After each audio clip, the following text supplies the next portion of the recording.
दोस्तों तो कल का रविवार जो है वो सियासी संडे बन गया। बिहार में एनडीए गठबंधन में जितनी उठापटक देखने को मिली, ये एनडीए गठबंधन के लिए शुभ संकेत नहीं है। बाहर से तो दिख रहा है कि एनडीए गठबंधन एक है, उपेंद्र कुशवाहा, चिराग पासवान, जीतन राम मांझी, सम्राट चौधरी, नीतीश कुमार, ये सभी नेता एक हैं। लेकिन कल मुजफ्फरपुर में जो उपेंद्र कुशवाहा ने कहा और आरा में जो बयान, जो भाषण चिराग पासवान ने दिया, उसके बाद अब कई तरह के सवाल उठने लगे हैं। सवाल ये कि किस बिना पर चिराग पासवान 243 सीटों पर लड़ने का ऐलान कर दिए। उपेंद्र कुशवाहा क्यों कह रहे हैं कि 4 से 5 सीटों की बात अगर होगी तो हमें गठबंधन का कोई फिक्र नहीं है, जनता हमारे साथ है। गांधी जी कब बने प्रधानमंत्री, लेकिन राजनीति में सबसे ताकतवर इंसान वही थे। डॉक्टर अंबेडकर का जिक्र कर रहे थे उपेंद्र कुशवाहा। तो दोस्तों ये बात समझनी होगी कि एनडीए गठबंधन के अंदर आखिर चल क्या रहा है, और इसी का विश्लेषण करने के लिए इस वीडियो में हम हाजिर हुए हैं। सियासी संडे, सबसे जो बड़ी खबर, जो बड़ी इनपुट हम तक पहुंची है, और कई इनपुट है कि नीतीश कुमार आग बबूला हो गए हैं। नीतीश कुमार का पारा एकदम चढ़ गया है।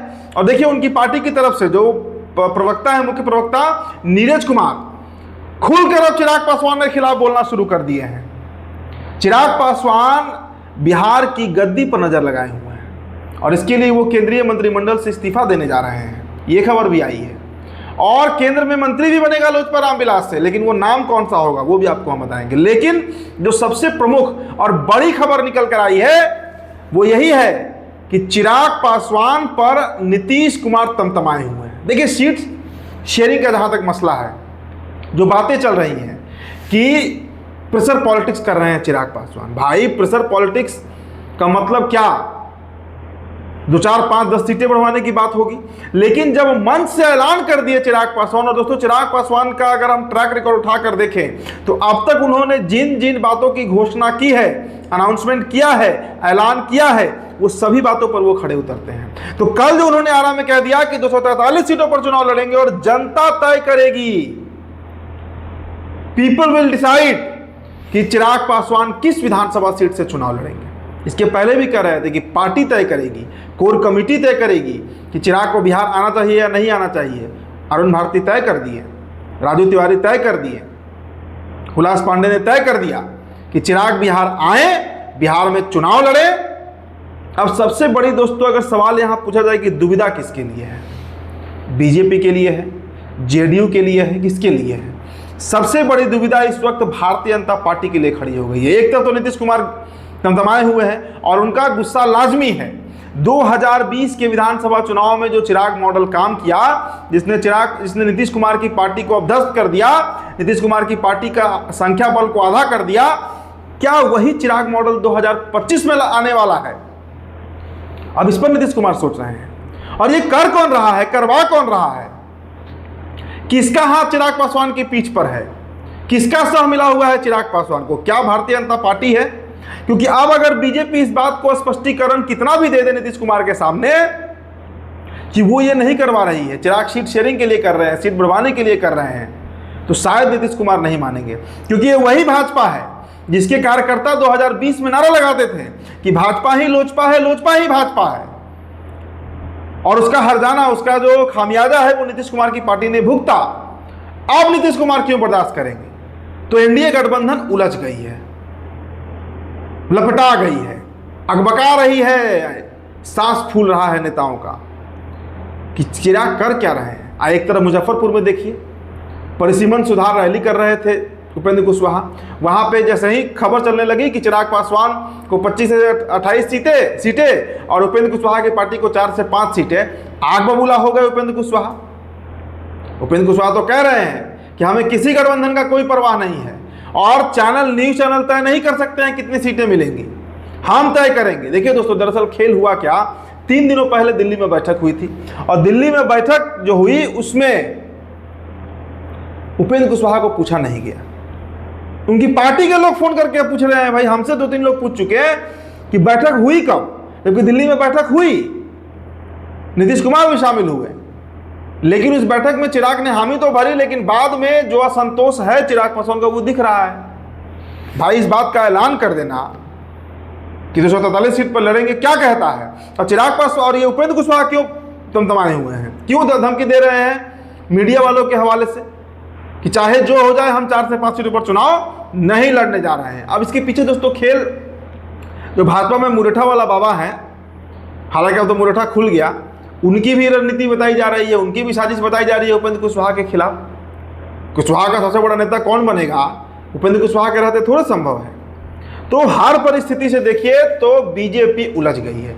अब अगर बीजेपी चिराग पासवान को सह दे भी रही होगी, जानकारी इसकी नहीं है, लेकिन अगर भारतीय जनता पार्टी का हाथ चिराग पासवान के पीठ पर है कि नीतीश कुमार को साइड करने के लिए चिराग पासवान को आगे बढ़ाया जाए, और अगर बहुमत मिलता है बिना नीतीश कुमार के समर्थन के भी, अगर बहुमत बीजेपी चिराग कुशवाहा और जीतन राम मांझी के पास होता है तो चिराग को सीएम बना सकते हैं। तब भी अगर ये परिस्थिति है दोस्तों, तब फिर नीतीश कुमार क्या करेंगे, पलटी ही मार सकते हैं। अब देखिए एक बड़ा जो खबर आया है ये भी है कि चिराग पासवान केंद्र में मंत्री किसको बनाएंगे। मतलब अगर खुद मंत्री पद से हटते हैं, मौजूदा समय में वो फूड प्रोसेसिंग मंत्री हैं, अगर उस पद से चिराग पासवान हट जाते हैं तो मंत्री बनेगा कौन। उनकी पार्टी से तो एक सीट खाली रहेगा, एक कोटा रहेगा उनके पास। देखिए दोस्तों, सर्वाधिक चर्चा तो लोग यही कर रहे हैं कि अरुण भारती बन सकते हैं या उनकी मां राज्यसभा जाएंगी वो बन सकती हैं। लेकिन मेरा जो अपना सोर्स है, मेरा जो अपना मतलब अब कहिए कि पत्रकार, सीनियर पत्रकारों से भी बातचीत होती है, चिराग पासवान के पास एक बड़ा मौका है, एक बहुत बड़ा मौका है। अगर खुद वो केंद्रीय मंत्रिमंडल से हटकर बिहार आते हैं तो ऐसी परिस्थिति में एक बार जान लीजिए, अगर वो सांभवी चौधरी को बना दे, अगर राजेश वर्मा को बना दे या वीना सिंह को बना दे, वीना देवी को बना दे, तो उस परिस्थिति में एक विन विन सिचुएशन हो जाएगी चिराग पासवान के लिए। मतलब जो बातें वो कह रहे हैं कि हम जनरल सीट से लड़ेंगे, सभी समाज में, सभी जाति में हमारी स्वीकार्यता है, उस और परिवारवाद का जो ठप्पा लगा हुआ है इनके ऊपर कि परिवार फर्स्ट और जीजा फर्स्ट, उससे वो बाहर निकल जाएंगे। कम से कम एक कहने को हो जाएगा कि देखिए हमने एक ऐसे व्यक्ति को केंद्र में मंत्री बना दिया। अगर राजेश वर्मा को बना देते हैं तो फर्स्ट टाइम पॉलिटिक्स में एंट्री की है, युवा है, खगड़िया से पहली बार चुनाव लड़कर जीत गए, तो एक अच्छा मैसेज जो है वो समाज के बीच जा सकता है। लेकिन क्या ऐसा होगा, ये तो बातें हैं, ये तो पत्रकार इस बात को कह रहे हैं, मीडिया सोर्सेस के हवाले से ये खबर आ रही है, लेकिन होगा वही कि चिराग पासवान के जीजा अरुण भारती का ही ज्यादा चांस है कि वो केंद्र में मंत्री बन सकते हैं। अब चिराग दोस्तों दरअसल ऐसा कर क्यों रहे हैं, इसलिए क्योंकि चिराग पासवान बिहार में अधिक से अधिक सीटें चाह रहे हैं एनडीए गठबंधन के अंदर। वो बीजेपी को कितना झुका पाते हैं, कितना मना पाते हैं, कितना कॉम्प्रोमाइज करा पाते हैं, ये तो समय बताएगा। लेकिन अभी जो पूरा खेल चल रहा है वो सिर्फ इसलिए चल रहा है क्योंकि जो 25 से 28 सीटों की चर्चा है वो बढ़ जाए, वो संख्या बढ़ जाए, और संख्या बढ़कर कितनी हो जाए, कम से कम 40 हो जा चुकी उनकी पार्टी की 40 सीटों की मांग है। तो जितनी अधिक सीटों पर चिराग लड़ेंगे उतने अधिक उनके विधायक जीतेंगे। और अगर 32, 35, 34 विधायक उनके जीत जाते हैं गठबंधन में रहते, तो फिर एक सपना चिराग पासवान का है कि वो भी तेजस्वी यादव की तरह डिप्टी सीएम बन जाए। लेकिन क्या वो सपना पूरा होगा, क्या बीजेपी मानेगी, ये बहुत बड़ा सवाल है। लेकिन मुख्यमंत्री डायरेक्ट देखिए, चिराग पासवान को भी पता है कि सीएम का कुर्सी इतना आसान उनको नहीं है मिलना, इतनी आसानी लगती है राहें उतनी होती नहीं है राजनीति में। लोकसभा का चुनाव अलग था, गठबंधन में रहकर लड़े, 5 का 5 सीट निकाल लिए। लेकिन अगर फिर से वो ये रिस्क ले, ये गलती करें कि 243 सीटों पर वो चुनाव लड़ जाए, तो एक बहुत बड़ा खेल उनके साथ हो सकता है सभी सीटों पर उनकी जमानत जब्त हो जाए। नहीं तो फिर दोस्तों एक तीसरा विकल्प का भी ऑप्शन आता है। देखिए सारी संभावनाओं पर मैं जिक्र कर रहा हूं, एक तीसरा विकल्प भी बनता है जिसका जिक्र एक सीनियर पत्रकार ने मुझसे कुछ दिन पहले किया भी था, कि एक तीसरा गठबंधन बन सकता है जिसका नेतृत्व प्रशांत किशोर कर सकते हैं, जिसमें सीएम फेस चिराग पासवान हो सकते हैं, जिसमें उपेंद्र कुशवाहा आ सकते हैं, और जिसमें AIMIM यानी असदुद्दीन अवैसी की पार्टी भी शामिल हो सकती है। हो सकता है चंद्रशेखर रावण की पार्टी भी हो जाए। अगर आपको याद होगा दोस्तों तो 2020 का जरा विधानसभा चुनाव आप याद कर लीजिए। 2020 के विधानसभा चुनाव में एक BLSP बना था गठबंधन, जिसमें उपेंद्र कुशवाहा की RLSP थी, बहन मायावती की BSP थी, चंद्रशेखर रावण की पार्टी थी, और असदुद्दीन अवैसी की AIMIM भी इसमें शामिल थी।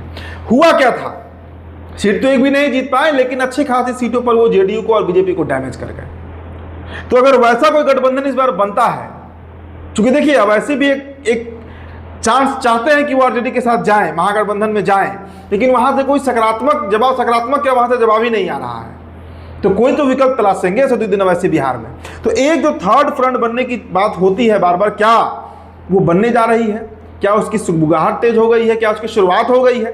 और क्या वो गठबंधन का नेतृत्व प्रशांत किशोर करेंगे? क्या उस गठबंधन में सीएम फेस चिराग पासवान को बनाएंगे? क्या मीम भी शामिल होगी? और क्या उपेंद्र कुशवाहा को भी एक अपना स्पेस वहां मिल सकता है कि जितनी सीटों पर वो चाहेंगे उतनी सीटों पर लड़ सकते हैं? क्योंकि एनडीए गठबंधन में उनके लिए सीट बहुत कम रखा गया है, 4 से 5, एकदम पक्की खबर आपको बता रहे हैं। और महागठबंधन में अगर वो जाते हैं तो वहां वैसे ही सीटों को लेकर मारामारी है। मुकेश सहनी अलग ही प्रेशर बनाए हुए हैं, कांग्रेस पार्टी अलग ही प्रेशर तेजस्वी बनाई हुई है, तो वहां वैसे भी कोई बहुत ज्यादा सीट मिलने की चांस नहीं है उपेंद्र कुशवाहा को। तो सारे तरीके से बिहार की राजनीति जो है, खासकर एनडीए गठबंधन जो है, वो उलझ गई है। और सारा खेल सीट शेयरिंग को लेकर है, सारा का सारा खेल सीट शेयरिंग को लेकर ही है। तो दोस्तों, नीतीश कुमार आग बबूला है, ये सबसे बड़ी अपडेट आपको हम दे रहे हैं। कई इनपुट आए, हमने आपको इनपुट बताया भी, लेकिन सबसे बड़ी खबर यही है कि नीतीश कुमार और उनकी पूरी पार्टी इस वक्त चिराग पासवान पर हमलावर हो गई है।